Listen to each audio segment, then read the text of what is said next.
Concept of vinculum. A vinculum is a horizontal bar over bar used in mathematics as grouping symbol. Like example, I'm having brackets. This will be my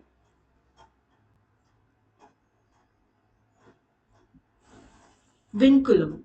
So the bar above 8 minus 5. The priority is I need to do this first.